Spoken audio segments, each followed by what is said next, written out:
ahead and introduce Matt. Matt works for the Small Forest Landowners Office, which is a part of the Department of Natural Resources. And I'll let him share a little bit more about the services that he can provide as a forester for folks that are living here in Clown County. Okay, Matt, let me make sure I've got you unmuted and we'll turn it over to you. Can you hear me? Yep, gotcha. Excellent. Let me go ahead and share my screen and get the slideshow started so you can see that pretty good. Looks great, Matt. Thank you. Excellent. Okay. So my name is Matt Provencher. I'm the Western Washington Stewardship Forester for the Department of Natural Resources.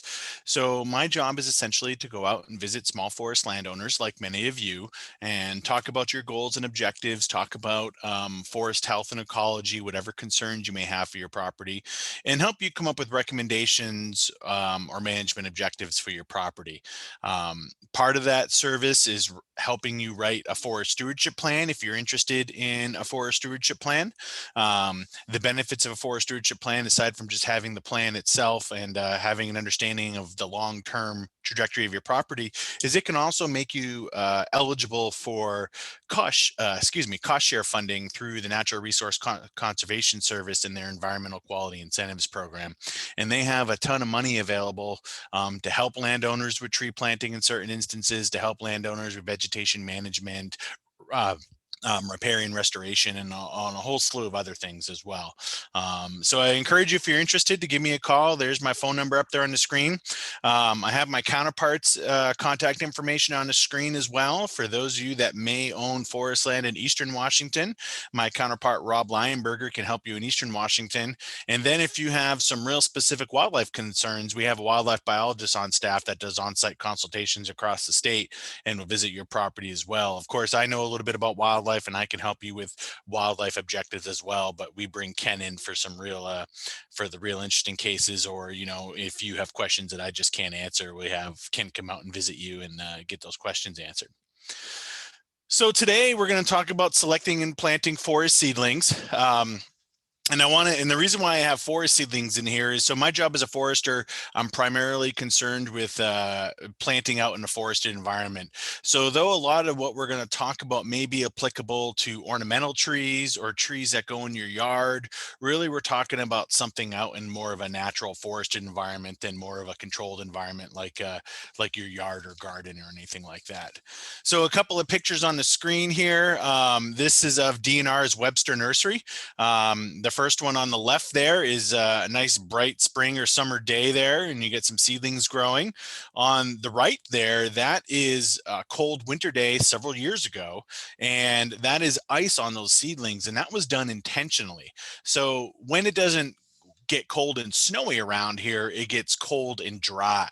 And that dryness can really desiccate or cause mortality in those seedlings through the drying process. And so they actually intentionally coat those seedlings with ice to keep the moisture sealed in those trees so that they don't end up dying. The problem with a lot of that winter desiccation is they're going to lift those trees and put them in a bag, and they're still going to look nice and green. And then you're going to plant them, and a month or two after you plant them, they're basically going to up and die because they were essentially already dead, but because it was still a dormant season, we didn't know. So just a couple of interesting pictures there to start. So what we're going to cover today, so we're going to cover a little bit of site prep. And those of you that may have listened to my talk just a couple of days ago, this is going to be a lot of review for you. But for those of you that haven't listened to my site prep talk back yet, this is really important. It's a critical first step. Getting your trees off to the right start is important. So we're going to talk about it again. It'll only be about 10 or 15 minutes, and then the rest of the presentation will be about tree planting itself. And we're going to talk about what to plant. Not everything is adapted to every site or every location. So we'll talk about the different silvical characteristics of tree species and kind of help you decide on what to plant. There's different stock types that I'll explain, and different stock types can work in better or worse locations. And so we'll talk about the different stock types and where might be a good spot to plant those. And then we'll kind of talk a little bit about how to plant, how to store them, things like that. So that's kind of our outline today. So like I said, first thing we're going to do is we're going to get into site prep. Why do we do site prep? Why do we need to do anything at all? Why can't we just throw trees in the ground and hope for the best? The first couple of seasons of a tree's life are the hardest. So when you plant trees, think about it, right? Tree's been lifted, it's been put in a bag, it's been put in your trunk or the back of your truck. It's been taken out of the bag and put in the ground. So basically year one, they're kind of in shock. You might get a little bit of growth, but for the most part, they're not doing a whole lot. And then in year two, you might get a little bit of root and shoot growth, but basically they're getting prepared to take advantage of the site. And we hope that in year 3 or 4, we start to see some pretty good growth on the trees that we plant. So those first 2 years are hard. And if you're not controlling the brush typically grows much faster and is going to end up out competing many of your seedlings. So we want to make sure that we're controlling that vegetation at the start. Shade tolerance factors into play. Many of the pioneer species like red alder, like the pines, like Douglas fir that many of you may be planting are pretty shade intolerant. So they may not survive overtopping very long from, or at least not be very vigorous if they're overtopped from brush and shrubs and things like that. And then think of the time and money that you've put in, right? So you've spent the time to buy the trees, you spent the money to plant the trees. We want to make sure that that time and that investment is successful. But remember that brush and shrubs, especially if it's native brush and shrubs, not invasive blackberries and Scotch broom like in the picture here, the native brush and shrubs is critical to a fully functioning ecosystem. So it's not that it's all bad. It's not that we want it all to die, but we want to make sure it doesn't outcompete your trees. And the brush wants to, just like anything else, it wants to get above its competitors so it gets light and it can live. So, we just want to control the brush around the trees in particular. And we can introduce more brush or more shrubs into the system a little bit later on once we've kind of ensured the success of our trees. And again, with the site prep, minimizing competition and creating those plantable spots, that's why we're doing it. So again, a lot of review. If you've listened to my site prep class, first thing we're going to talk about is this slash management. So with a lot of slash, like in this picture, it might be really hard to find enough plantable spots for your trees. So we might want to mitigate this slash a little bit, right? Either by rearranging it, making small piles, burning, however you might want to do it. Might also be a little bit of a fire hazard in this picture, right? There's a lot of heavy slash. And so maybe cleaning that up a little bit helps reduce long-term fire hazards as well. So again, slash management, you can burn like in the picture on the left. You can do just a little bit of small piles kind of scattered throughout your unit, not so large that you're losing a lot of plantable spots. Small enough that you can kind of plant around them, small enough that they'll kind of decompose back into the soil rather rapidly. They also provide habitat, these piles, for small woodland critters, which then in turn provide something for predators to eat, such as raptors or foxes, coyotes, whatever. The picture on the right is a really good example of what I'm talking about. If you look in the background there, a couple of small piles, still lots of slash, or at least a moderate amount of slash throughout the unit. Slash is good, right? So when I say we want to rearrange it, we don't need to eliminate it all. The slash provides good microclimates, right? So it can reduce soil temperature, it can increase soil moisture. As it decomposes, it's adding nutrients to the soil. So kind of think of slash as nature's mulch. And it's okay to keep it on the landscape, right? We just want to make sure it's not so much that we can't plant the trees. So I really like that picture on the right. That's a real good example of good slash management. Just like anything else, there can be way too much of a good thing when we're talking about prepping a site, whether it's brush or whether it's slash. So this is an example of too much of a good thing. They've really ridden that dozer all over the place out there. They've compacted the soil. They're probably causing some erosion problems. If you look to the left and the right of the dozer, where they had burn piles, it's pink. That means that those piles were too big and burned too hot. So those are areas you're going to struggle to get trees if you can even get them at all. There's virtually no down woody debris left on the site. So they've probably reduced the productivity of this area.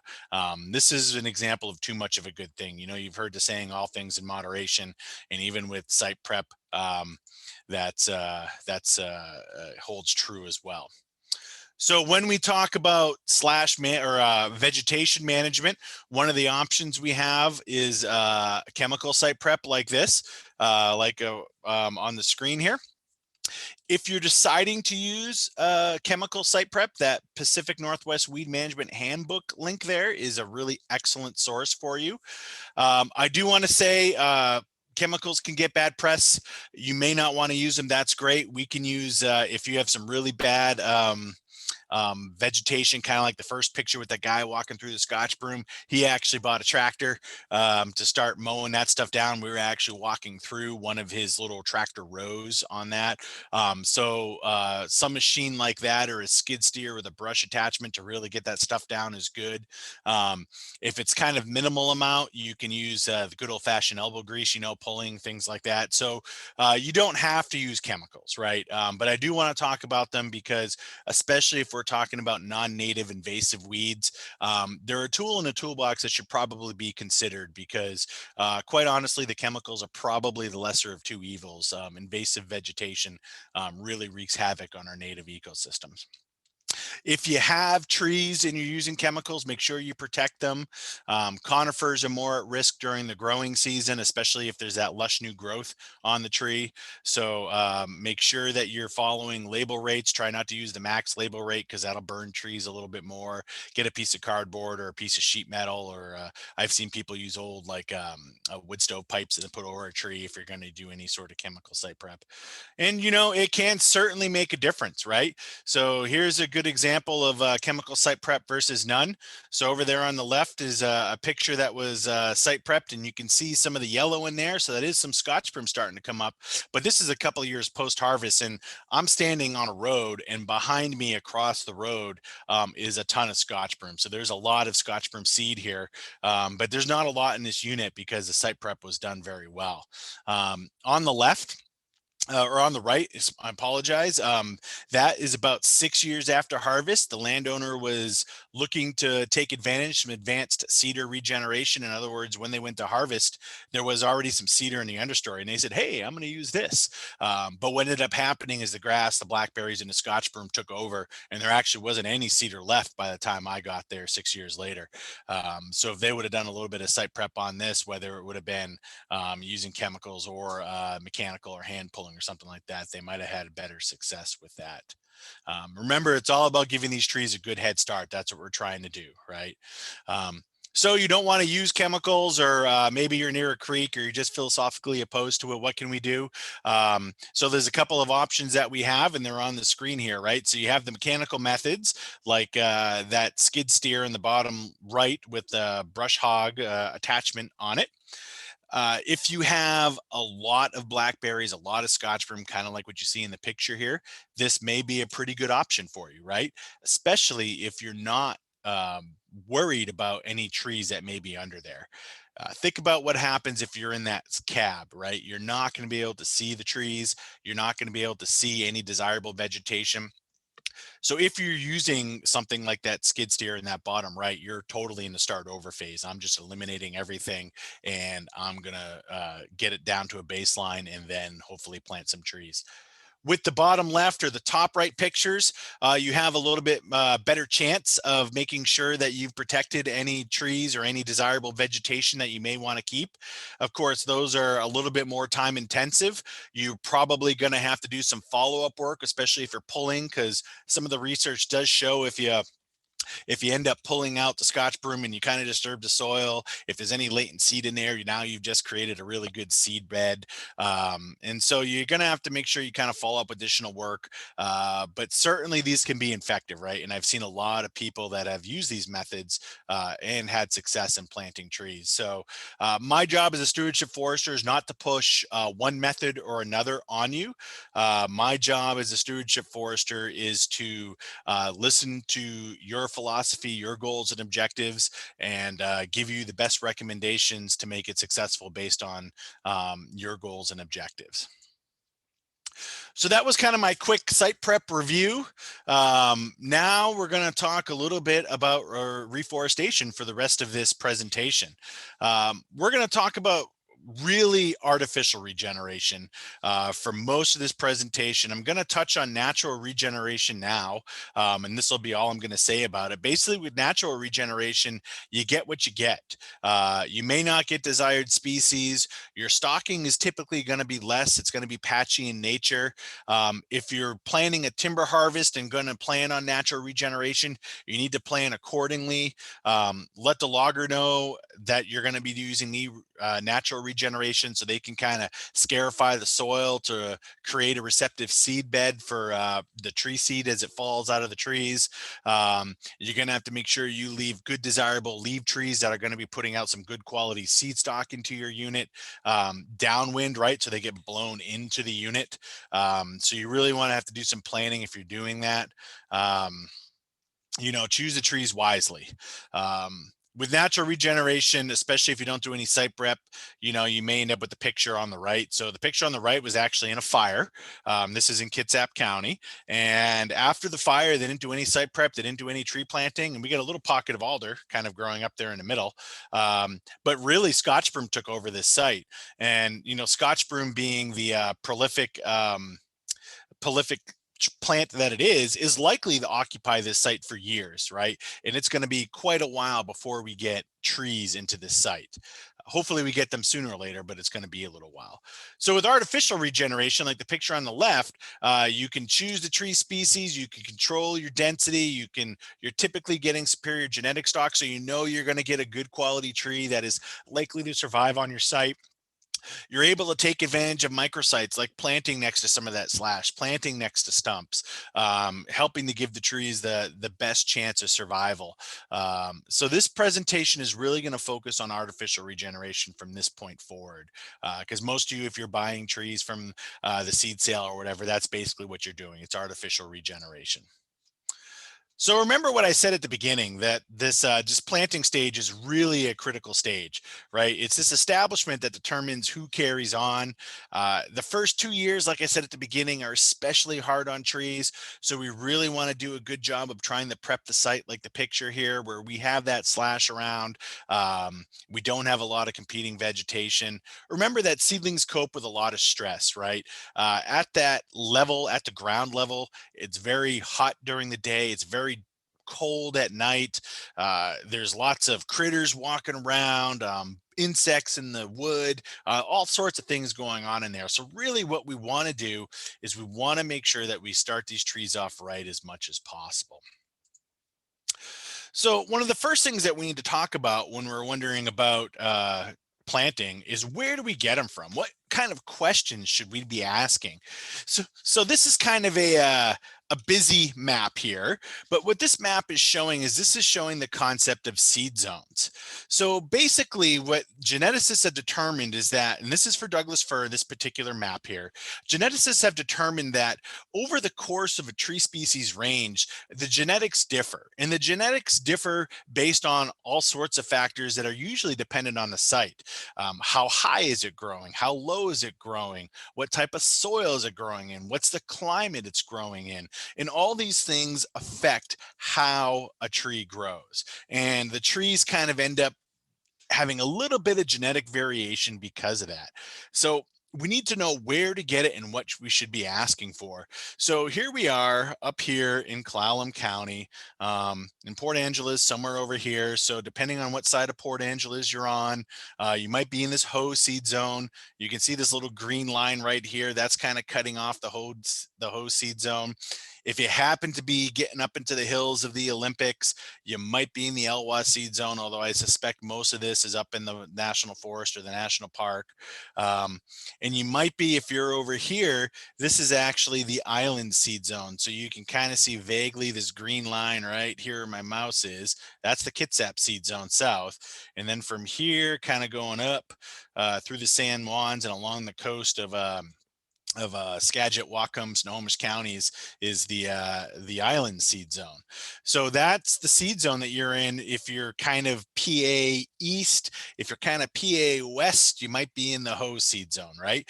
And so basically when you call a nursery and you say, hey, I want Douglas fir trees. One of the first questions they should be asking you is, where are you planting them?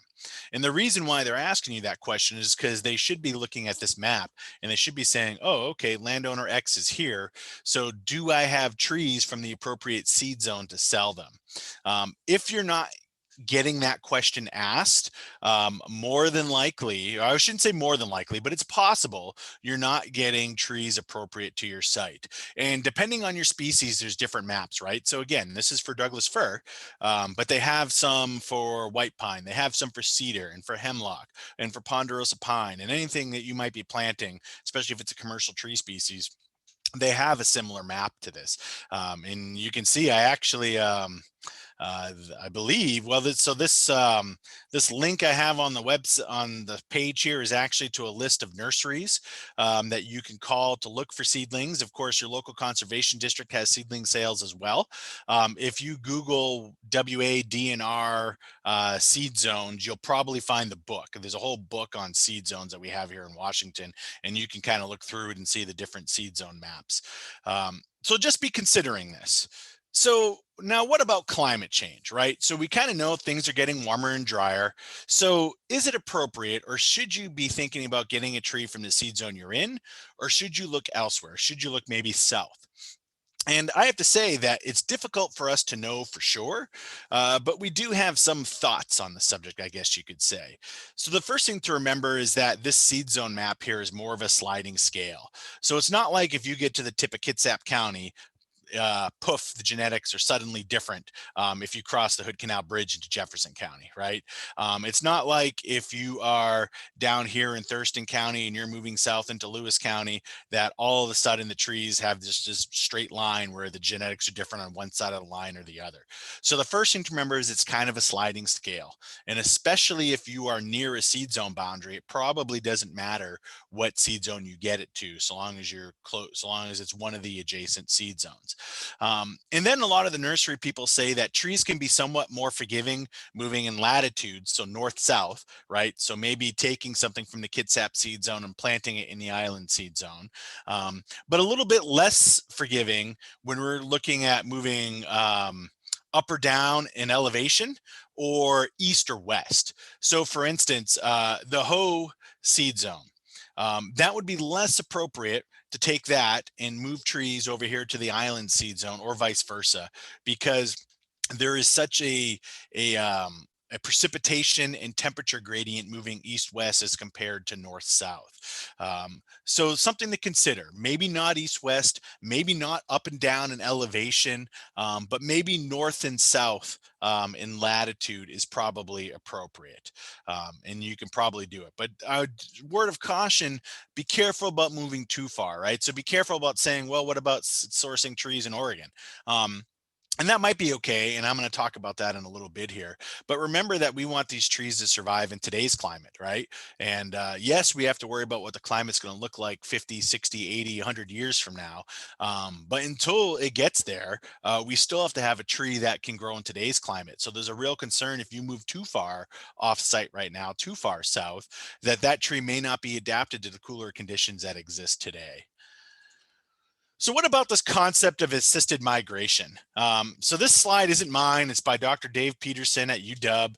And for those of you that may have listened into some of WSU forestry extension presentations, you may have listened to a presentation that Dave Peterson gives, where he ponders this concept of assisted migration, which is the concept of moving tree species from one area to another. So not so much like a Douglas fir from south to a Douglas fir north, but what about sequoia or redwood, or on this picture, incense cedar is a tree on the left, white fir, which is different than grand fir.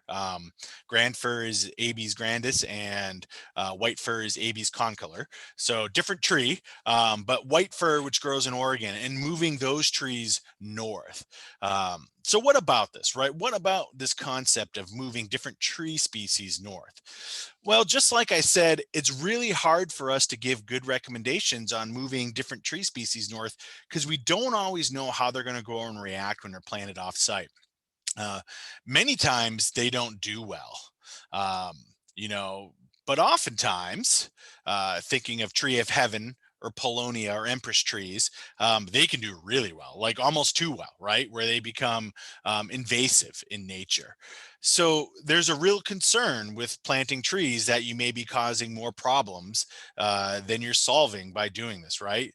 So in my opinion, the better solution maybe is to source our native trees from a different area, as I stated in the previous slide. So for instance, Douglas fir, if we were to look at the range of Douglas fir grows from British Columbia all the way down into Mexico.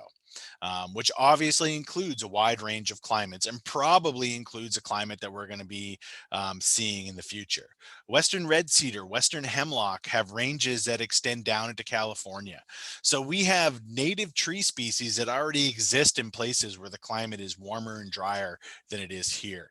So even if we're thinking about climate change in mind, think of assisted migration or moving tree species north more as a grand experiment, right? We don't know the outcome of that yet, because in forestry, nothing happens quick, right? We're not going to know the results of any action we take for decades into the future. But we do know that the trees that we have up here also exist in warmer and drier climates. And so maybe it's more appropriate just to move those north. So why do I say that there's a lot of uncertainty and that we don't really know? Well, here's another slide that's not mine. This is by Dr. Jessica Holofsky, also at UW in the U.S. Forest Service Pacific Northwest Research Station. And this was on a climate change presentation that she gave to the Tree Farm program. And basically what she was getting at here is to about 2050, the trends are mostly the same. No matter what we do, if we do nothing or if we start taking major steps to combat climate change, really to about 2050, things stay the same relatively. After 2050, things are projected to diverge rapidly depending on what we've done. Business as usual, doing nothing, we could be looking at almost a 12-degree Fahrenheit departure from mean, looking at 2100.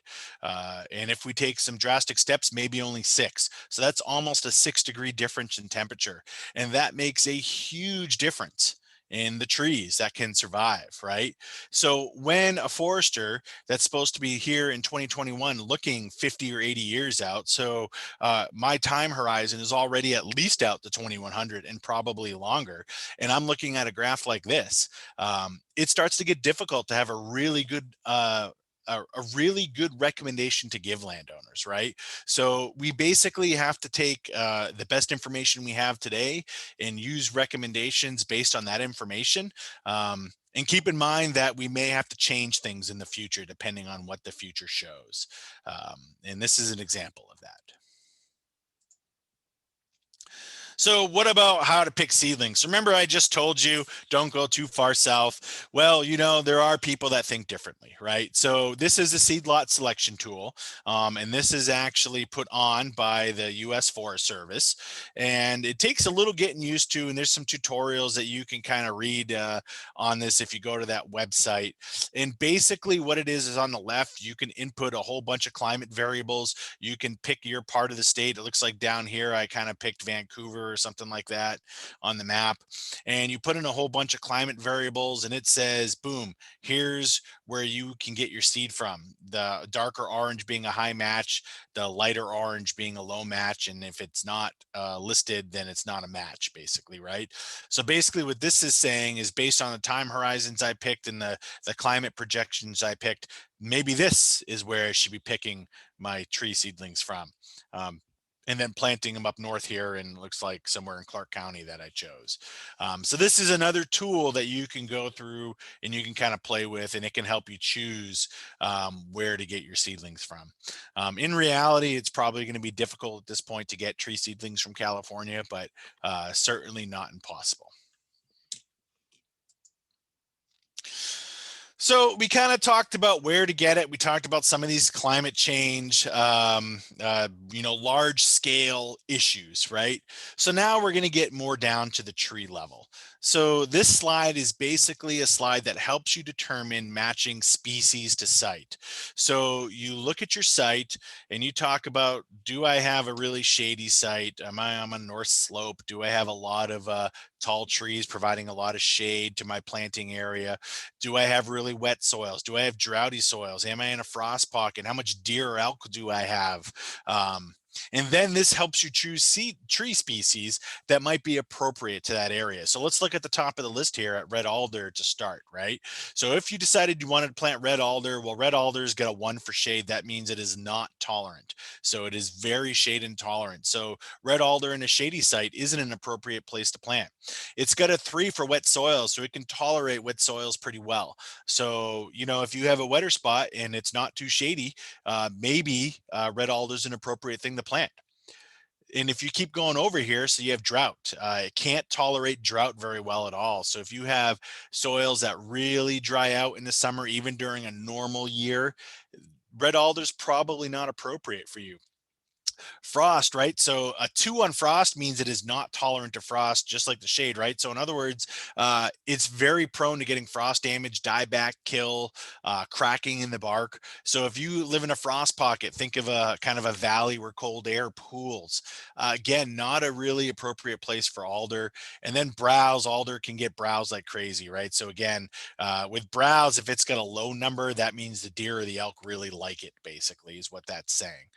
So if you have these characteristics, it may or may not be appropriate depending on which one you have on your site. So if we keep going down here and we go to something like Douglas fir. So Douglas fir is the 4th one down. So it's got a 2 in shade. So it's slightly more shade tolerant than red alder, but it's still not very shade tolerant. So again, we still need full sun or near full sun if we're going to be planting Douglas fir. And it's got a 2 for wet soils. So it can't tolerate wet soils as much as alder.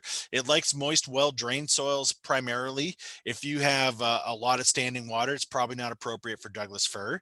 You keep coming over to drought, it's got a 3. So, okay, Douglas fir is one of our more drought-hardy trees. It can do okay in some drought.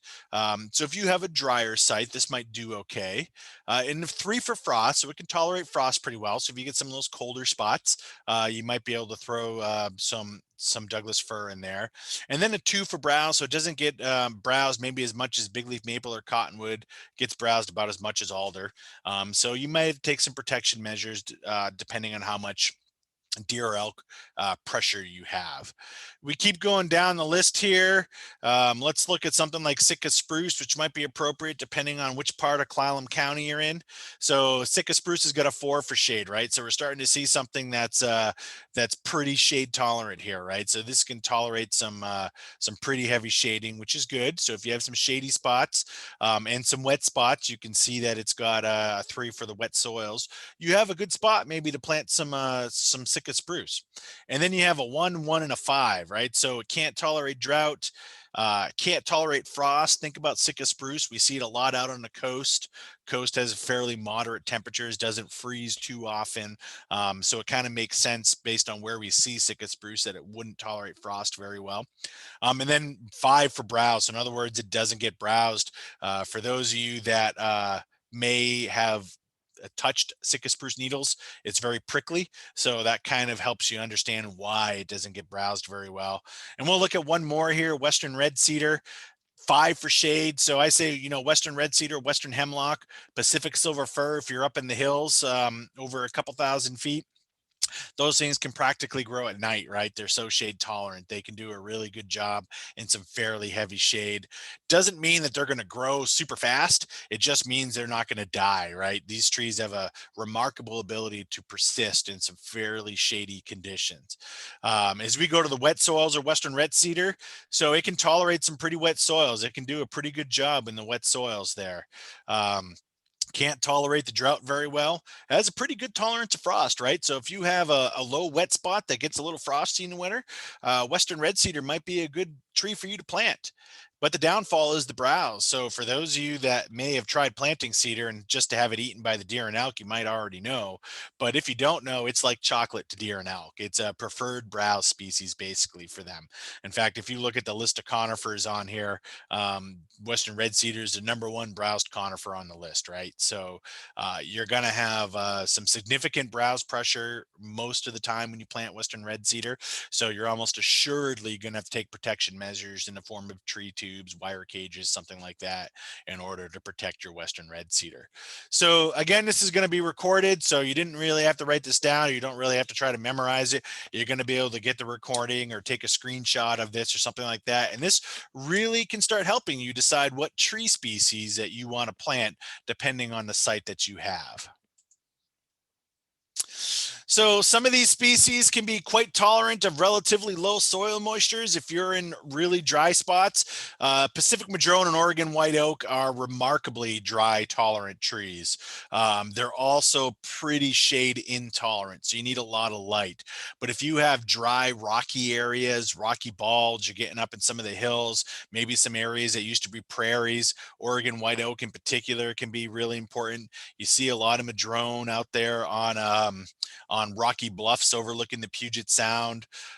Ponderosa pine, there is a west side variety of ponderosa pine that was common, or at least present in some areas of Western Washington, especially in the Fort Lewis area. So if you are thinking about planting ponderosa pine, remember that we can move north-south, but not east-west. So you can get Fort Lewis pine. You might be able to get some Willamette Valley ponderosa pine out of Oregon. You don't want ponderosa pine from Spokane. Right? We don't want to move it from the east side of the state to the west side of the state. We want to stay on the west side and move it north, basically. And then a bunch of others here that can be pretty tolerant of those low soil moisture conditions. Right? I talked about Douglas fir, grand fir. Lodgepole pine can tolerate really wet and really dry. So it's got one of those, what they call a bimodal distribution. Western white pine used to be more common in a lot of areas. East Jefferson County and parts of East Clallam County do have quite a bit of Western white pine. So some of the areas up there in that neck of the woods can be a pretty good Western white pine site. It does have some non-native fungal diseases that if you have questions about, you can let me know about. But in a lot of places, it can have a lot of options for you with white pine. So now we're going to talk about matching stock to site. So we kind of talked about this overarching, where do I get them from? What are some considerations of climate change? We went down to species to site, and now we're going to talk about stock type. So basically they grow trees in different types of stock, and they're listed here on the screen. So we have the plugs, the plug ones, the 2Os, and the 1-1s, and they all have their pluses and minuses. And what I'm going to talk about for the next few minutes here are the pluses and minuses of each of these, and where it may or may not be appropriate to grow some of them, so that when you're out there talking to a nursery, you may not have a choice. Some species, for whatever reason, which I'm not overly familiar with, they tend to only grow in one stock type, but sometimes you may have a choice, and so this will help you start to understand those. So we'll start with the plugs. So the plugs are a 1-year tree. So basically they sow the seed, it's grown in a container in a greenhouse for 1 year, and then it's lifted out of those containers, put in a bag for sale. Because it's in a greenhouse, grown on 1 year, it can reduce the time from the request to the outplant. This is mostly important for large forest landowners. Small forest landowners like yourself, unfortunately, don't have the scale in order to really request a lot of nurseries to grow trees for you. Styro 2, like on the left, is common, but you also have Styro 10s like the middle, and I think it's like a Styro 15 or 20 or something like that is the larger one over there on the right. And again, like I said, grown in a greenhouse in containers that are narrow and deep. The benefit here is that because it's narrow and deep, you don't need to get as big of a hole to get those roots in the ground, right? Because it's got a relatively small compacted area. It can be good for some rocky or harsh sites because A, it's compacted. So if you have a rocky site and it's hard to get a big hole enough to get all the roots in there properly, these can help you with that a little bit. And also that potting soil like material that we actually call vermiculite has some nutrients in it, right? And it has a little bit of moisture holding capability in it. So if you have some really droughty or harsh sites, that can actually help the trees survive. I've been on sites where they planted a mix of different stock types, and there was quite a bit of die off, and we started digging up trees to see what the problem was. Every bare root tree was dead, and every plug was still alive. So those plugs have the ability on some of these harsher sites to allow the trees to survive. The downfall is that they can be quite expensive because they're grown in a controlled environment in a greenhouse, right? So these may be $1 or more a tree for a lot of these plugs, where a lot of the other stock types might be less than that. So now we're going to talk about the plug one. So just like the plug, it starts out in a container in a greenhouse where it's grown for a year, and then they extract the tree from the container. They do a little bit of root pruning, which helps stimulate root growth, and then they transplant it out into a nursery bed at approximately 6 seedlings per square foot. So it's a little bit extra space in there, so they're able to grow a little bit bigger. That means that they generate a larger caliper, and the caliper is a diameter of the stem right at the root collar, so kind of right where my mouse is here, and it allows them to grow a little bit more roots as well. So it usually has more mass in the root system, and it's usually a little bit larger, more stout tree. And like I said, for some reason that are unknown to me, cedars, hemlocks, larches, some species of pine, and the true firs like the grand firs, noble firs, the silver firs, they tend to grow them or propagate them as plug ones. I'm not entirely sure why, but again, those species might be some of the species where you don't have much of a choice in what you get. This is a good all-around tree. So they have more roots than the plug because they're a 2-year tree. But what I've found when I've planted plug ones is there's still a little bit of vermiculite in there. So obviously not as much as the plug, but it might provide a little bit of benefit in some of the harsh environments. Probably not as much of a plug. There is a little bit more root mass to it. So if it's a super rocky site, you might not be able to get these in there. But again, compared to some of our other ones that we're going to talk about, not as much, not as big as a root mass, right? So you might be able to get into some of these harsher sites or something like that. But again, you may not have a choice. And regardless of the sites you have, you might end up having to use this. Certainly for some of your average or better sites, this tree is going to be fine as well. Then we're going to talk about 1-1. This is a really stout tree. So a 1-1, what it means is that it's grown in a seed bed at a fairly high density, 25 trees per square foot or something like that. And it's grown in that seed bed for a year. They lift it up, they do some root pruning, and they stick it back in the ground. But then when they put it back in the ground, they put it at a wider spacing, about 6 seedlings per square foot. So like the plug one, the root pruning stimulates a little bit more root growth. So you get a lot of root mass on these. And the fact that you put it at a little bit wider spacing when you put it back in the ground, 25 seedlings per square foot to 6 seedling per square foot, basically means that the tree has a little bit more room to grow. So the root pruning allows for faster root growth. The more space allows for, again, an increased caliper and a little bit more height growth. And I've seen some of these 1-1 trees at in 2 years are 2 feet or more sometimes, and 18 inches is certainly common. And they're a pretty stout tree, right? So they're big, they have a lot of roots. They can do really good on an infertile site. If you have a rocky site, they can be hard because they have a lot of roots, and it can be difficult to get the roots that you need in the right manner. But if it's just infertile, nutrient poor, because these trees have a lot of roots to them, sometimes they can survive on that. The mass amounts of roots that they have allows them to compete a little bit better with other vegetation if you have a lot of vegetative competition, and they have a better chance of surviving browse damage because they have roots where they can store energy to help grow if they've been browsed.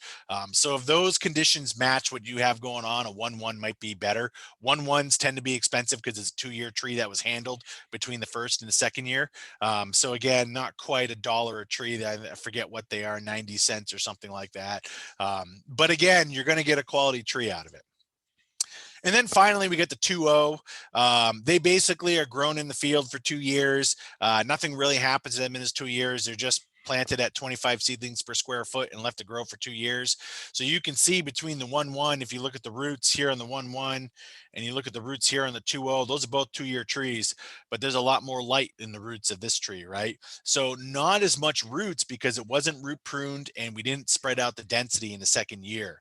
So these trees are a low cost because they weren't handled very much, but they also don't have a lot of roots. They don't have the caliper, they don't have the height, they don't have the foliage.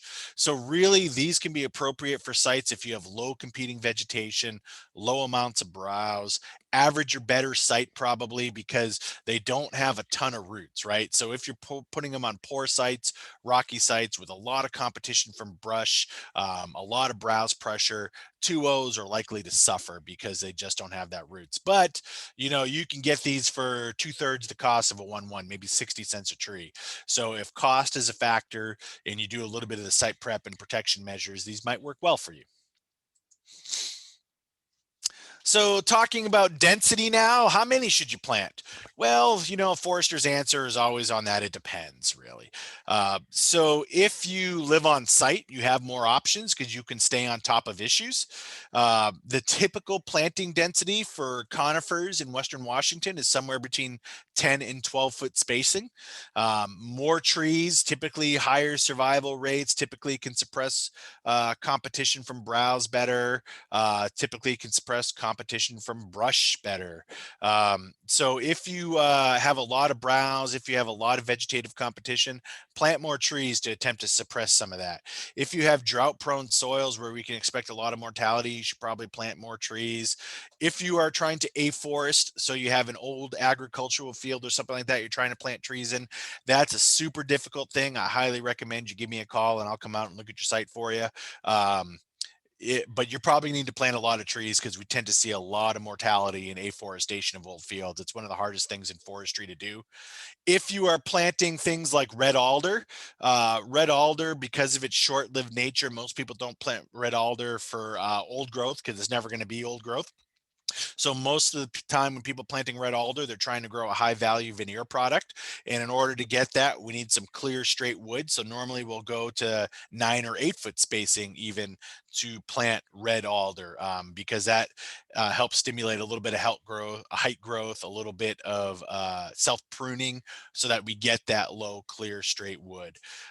If you're an absentee landowner, it's going to be harder for you to stay on top of the issues that may be arising on your property because you're not there all the time. So that's when it'd be even more important to make sure you've planted enough trees that if you end up running into problems, you still have some trees out there. So typically with absentee landowners, we might talk about planting a little bit higher densities than we might if a landowner's on site.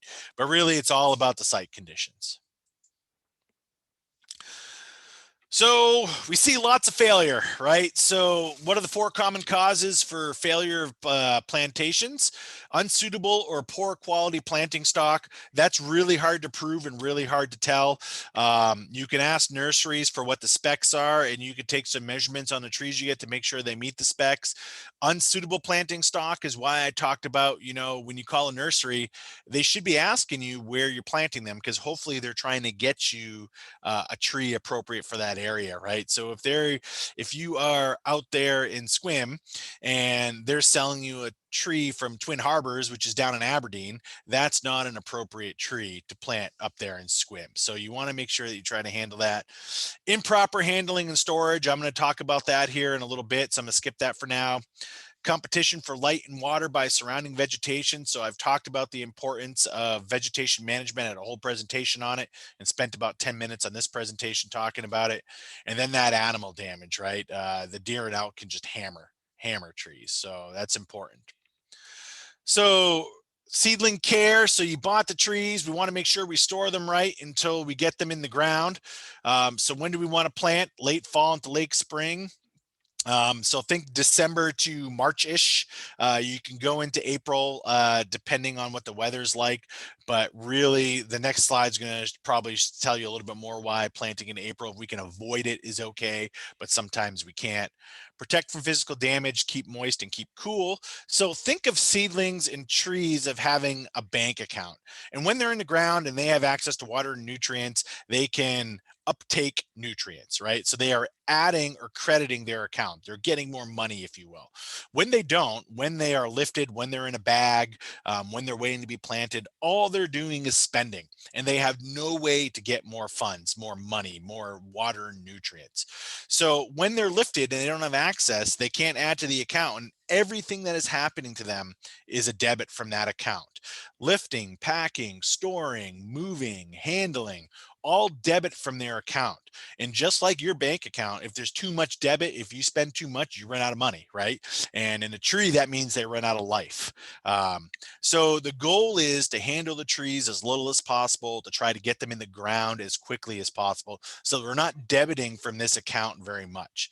Maybe another way to think about it is like produce from the grocery store. When you're picking produce, you're being gentle with it so you don't bruise it, right? Kind of handle trees in the same manner. They're a living thing. Rough handling can injure trees and reduce the chances they have of survival. So protecting from the physical damage, keeping moist, keeping cool, those all matter when it comes time for planting trees. So just think about that. If you're picking up trees from the Clallam County Conservation District plant sale here pretty soon, don't sit on those trees for a week or two, right? Try to plant as quickly as possible so that those trees just aren't debiting for their account, that they have a chance to get credit to their account as well. So this is for Sitka spruce, but it's pretty typical for all conifers in Western Washington.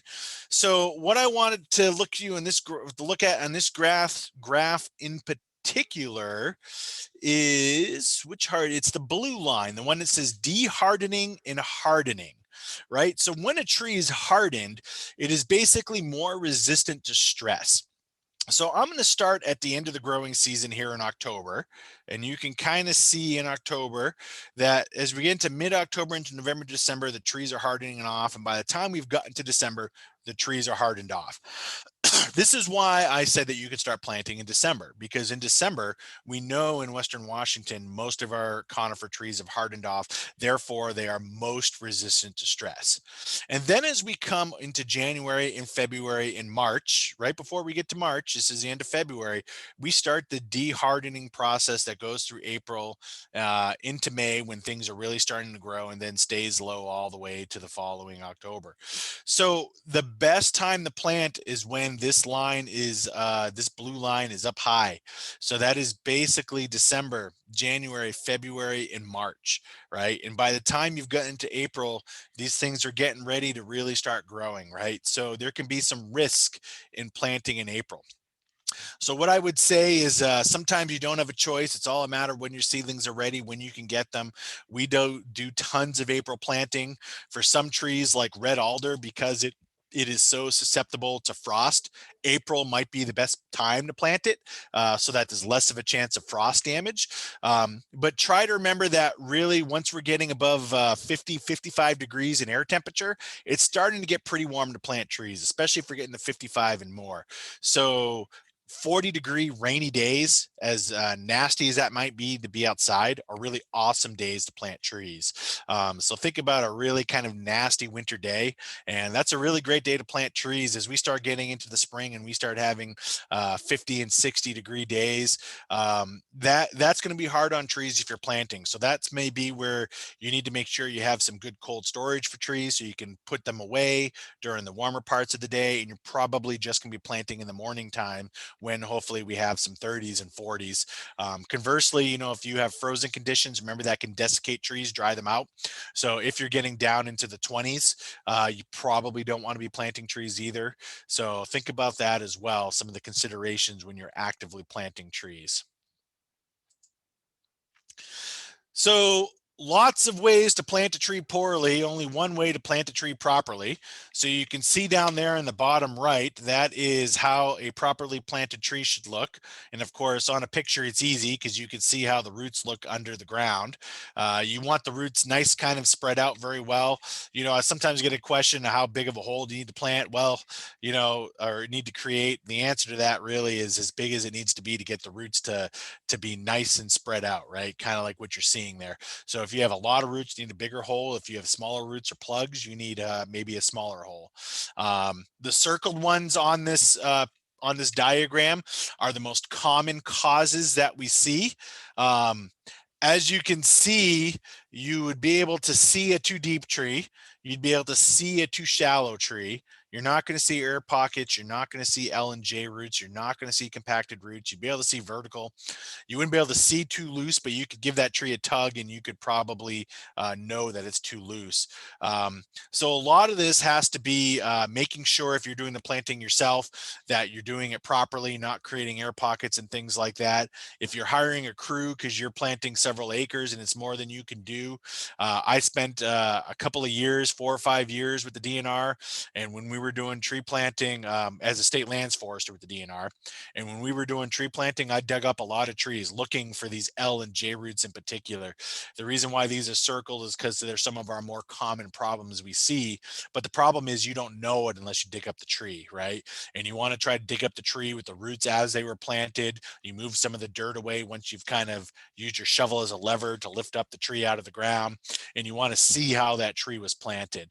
And if you have L or J rooting trees, those roots don't straighten out. They don't go down and access that deeper soil moisture.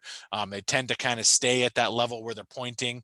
And so these trees may grow well for several years, but then they end up dying. Sometimes they can kind of they can get weighted weirdly because of how the roots are growing, and they can randomly fall over as they get to 10 or 20 years old. So a lot of the problems that we can see with tree planting, some of the issues are you don't know it until it's several years down the road. So it's really important, if you're doing it yourself, to make sure that you're doing it right from the start, and that if you're having someone do it for you, that you're doing some compliance checks with them, looking for some of these common problems to make sure that they're not there. And remember, people are human, so it's not that you don't have any, but really, 95 to 98% of the trees should be planted properly here. Otherwise, they're probably not doing the great job. So, seedling survival, making sure that things are going well, try to pamper them as much as possible. If you're planting a lot of trees, like in the picture, that's hard, right? I get it. If you're planting a few trees or whatever, you might be able to plant it or pamper them a little bit more. So what about mulch? Well, I guess the short answer is yeah, mulch can work, but if you're planting hundreds of trees, it's not necessarily practical. So remember I said that downwood and slash management is like nature's mulch. So try to take advantage of what nature is giving you as opposed to buying a whole bunch of mulch and bringing it in.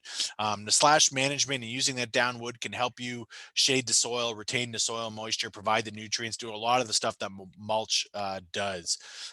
Watering. So yeah, watering can work. What I would suggest to you though is that, excuse me, nature doesn't water trees except for when it rains, right? So nature hasn't set up irrigation systems and things like that, and we've had a lot of trees that have grown without watering. Granted, the climate is changing and maybe things are changing a little bit, but when we water, we can cause more problems sometimes. So of course, it may not be practical for many properties, again, with like in the picture where you just have a ton of trees, but also even if you're just doing a few trees, if you're watering improperly, trees can come to rely on the water if it's done improperly, or it may just be plain ineffective if you have a lot of grass. So if you are deciding to water trees, if you just have a few trees, the trick is slow, deep, and infrequent. So we're talking about watering overnight for several hours into the morning before it gets too hot and you start losing it to a lot of evaporation. You want to get yourself a soil probe and make sure that you're getting, 12 to 18 inches of that soil moist. Because if you're not getting it that deep, then the tree's roots basically stay where the soil is nice, and where the soil is nice is where it's got some moisture. And if you're not getting deep enough, then those trees' roots never grow deep enough to access deeper soil moisture, so that if you stop watering, those trees are highly prone to drought stress because they haven't gotten the deeper roots. So make sure that if you are doing it, you get it nice and deep down in there. And then the last thing is that in order for trees to go dormant properly in the fall, they need a certain level of stress. So remember, in Western Washington, it's always dry in the summer. So as we get into mid-August, a little bit of stress into the trees helps them trigger their preparations for dormancy as we go into October, for hardening, if you remember that chart I showed you, the graph I showed you. So normally, if you are going to water, we talk about with forest trees, that you probably want to stop watering sometime in the beginning to middle of August and let those trees suffer a little bit of drought stress going into the fall to help them trigger a little bit of dormancy. Aside from that, though, you want to protect trees from stress, right? So we want to limit the vegetative competition that we can, try to limit the browse damage, all this other stress, right, that we can from the trees to help them grow as good as possible. So there's Ken Bevis on the left. He's patting his ponderosa pine tree. He lives out in the Methow Valley, so that's very appropriate for him. Notice how he pulled the grass and everything back for 8 inches to a foot or so around that tree. So again, if you're not using chemicals, this is a good thing to do. This is called scalping, where basically you're taking all the vegetation and everything away from the tree and trying to keep it clear and trying to keep some bare dirt there so that that tree is getting the water and nutrients in that little area. You can also use things like plastics and things like that to help keep weeds down. They can reduce moisture availability a little bit. And I've heard at least one landowner told me that voles took up residence under the plastic, and voles tend to girdle trees, right? If you get little rodents like that living, they tend to girdle trees. And in a lot of grass, like that picture on the right, there's probably lots of little rodents growing in there that love to girdle trees. So the last couple of slides here before we finish up. So post planting vegetation management. So like I talked about in the vegetation management webinar I gave a couple of days ago, you can't just walk away after you planted trees. If you walk away and the vegetation takes over, you've kind of wasted a lot of your time. And the picture on the left is what can happen. This happens to be red alder. You have trees of low vigor in the understory under your alder. There's quite a bit of Douglas firs in that picture on the left. If you take a look around, I highlighted one there. Those trees don't have the vigor to respond to release. So if you were to cut those alders because you really wanted that Douglas fir, more than likely those Douglas firs would die anyway. So if you planted those Douglas firs, you've basically wasted a lot of your time and money because now those Douglas firs aren't going to grow. With the picture on the right, you have more options. That tree looks like it's pretty vigorous. It has a good foot or more of a leader.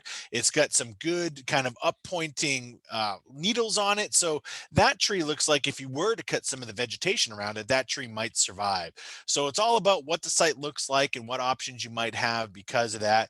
And if you have questions about that, I certainly encourage you to give me a call. But just remember, vegetation management before plant trees, and then keep up that vegetation management until those trees are free to grow. And free to grow isn't a certain age or a height even. It's basically when you're reasonably sure the trees are going to stay above the height of whatever competing vegetation that may be around them, then the trees are considered free to grow.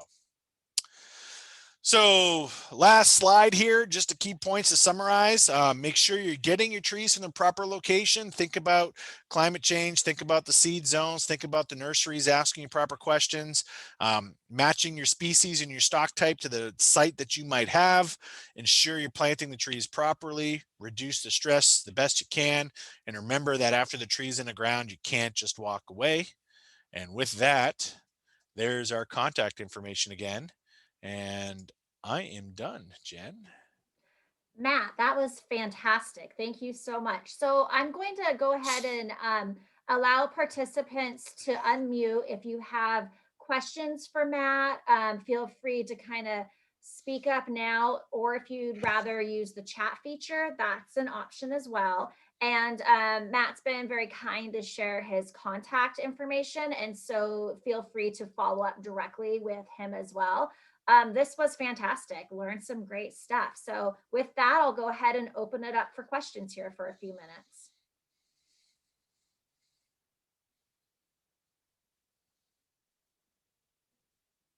I feel like this is 2 in a row. I'm getting off easy. Getting off easy. Yeah, for sure. Well, everyone, thank you for carving out a little time in your afternoon to join us and learn a bit more.